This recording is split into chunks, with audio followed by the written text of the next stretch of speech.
Hey there, therapists. Are you feeling burnt out, exhausted, numb? Are you doing like all the self-care things? You're moving your body and you're meditating and journaling.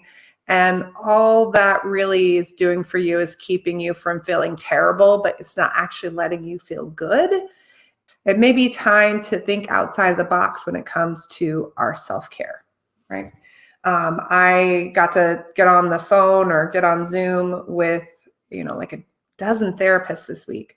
And there was this huge theme in terms of there's so much happening and so much going on. And, it's almost like everybody feels like they're like running a marathon and they're just like, the end is just in sight. The end is just in sight, but the goalposts keep moving. And right now, it's really important with the work that we do that we're taking care of. But a bubble bath is not doing it, right? Like a pedicure is not doing it. This is a time where we are having to really go inwards, and it's bringing a lot of stuff up to the surface. And there are a lot of us that we were taught to how to really compartmentalize our feelings so we can be fully present with our clients. We know how to, if we're having a moment, how to like block that out and be just fully present on the needs of the client. So what could that look like in the day-to-day of our lives is that right now where there's so much going on and there's so much that we're experiencing and there's so much need from the clients that we can end up walking around feeling like, oh my goodness, I have to keep my stuff compartmentalized all the time. And you may or may not realize that you have gotten into this habit of just being numb and shut down and disconnected, right? And if you've done that, if you are disconnected, if you're in this numb kind of place where you're doing lots of self-care and trying to connect with people and do all these things and it just still doesn't feel good, it probably means that there's some stuff that we've shoved down, that we've compartmentalized in a healthy way for really good reasons, that it's time to allow it to come up to the surface and come out. And I think what's interesting for us as therapists is sometimes it's like, well, I'm in therapy and I have a good cry when I go to therapy, but it's like we have a cry and then we shore ourselves up and we put it all back together. We may need to have like quite the cry. We may need to spend hours or a week or a day. Like there may be a lot that we have been shoving down over this last year and change that needs to be able to come up to the surface for us to be connected to the uncomfortable stuff, but also so we can reconnect it with our joy and so that we can feel good in our bodies again.